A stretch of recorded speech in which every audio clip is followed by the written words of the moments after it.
Hello everyone and welcome once again to the Welgevonden Game Reserve on this beautiful late autumn, I would say, morning. My name is Ralph Kirsten. On the camera there I've got Mpho with me and I'm surrounded by grass. Today, because I would like to go on a little bit of an in-depth study of grasses. We've had some late rain, seasonally wise, and so we have a lot of grasses that are in flower and a perfect opportunity for us to delve into grasses and the identification thereof. Well, when we look at the grass or the structure of a grass plant itself, what we want to really understand is that what makes a grass is any species of plant that has a node, which is that little thing there, and another node over there. So that means that there are nodes and internodes. We have a very clear key that we will use for identification with grasses as well, using all of the inflorescence. So once we've identified the particular grass species, we want to look at what kind of growth form that it has. So how long does it grow for? Is it an annual that grows for only one season, or is it a perennial that grows for 2 to 5 seasons?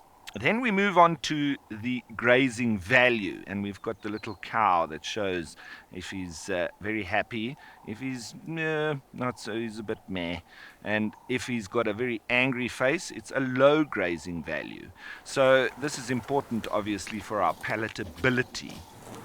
Then when we go on to the plant succession, we speak of pioneer grasses, subclimax grasses, and climax grasses. So starting out, we've identified Eragrostis trichophora, which is a hairy love grass.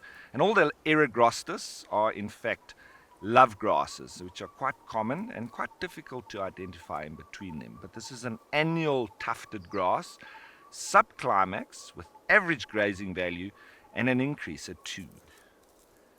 Having a look nicely at that inflorescence.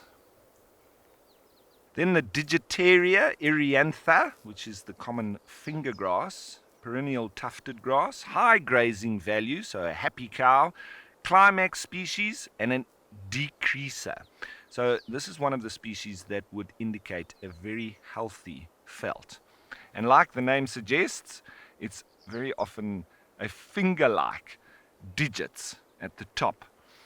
And I didn't notice this when I actually picked it, but this is an old hyena pasting that is on there. I don't want to put my nose on it. Luckily, it's an old one because we don't like picking off hyena pastings because that's obviously their territorial marking. But if you can see the length of this grass itself, it's an excellent point and very often used by hyenas because they will straddle this and then they put their little bum onto that point there and they deposit the pasting, and then this will be standing up nice and tall as a marker and a territorial mark for the, in this case, brown hyena. So the Aristida diffusa, this is one of the 3 orns, and I'll explain that in a moment.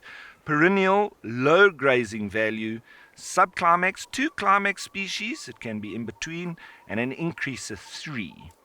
Now when we look at this, it's obviously a very particular sort of general impression of shape and size.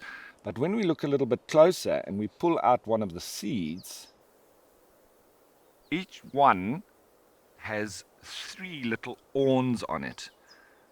So that's where the 3 orn comes from, and those are the seed pods that have a very spike or spiky end to it.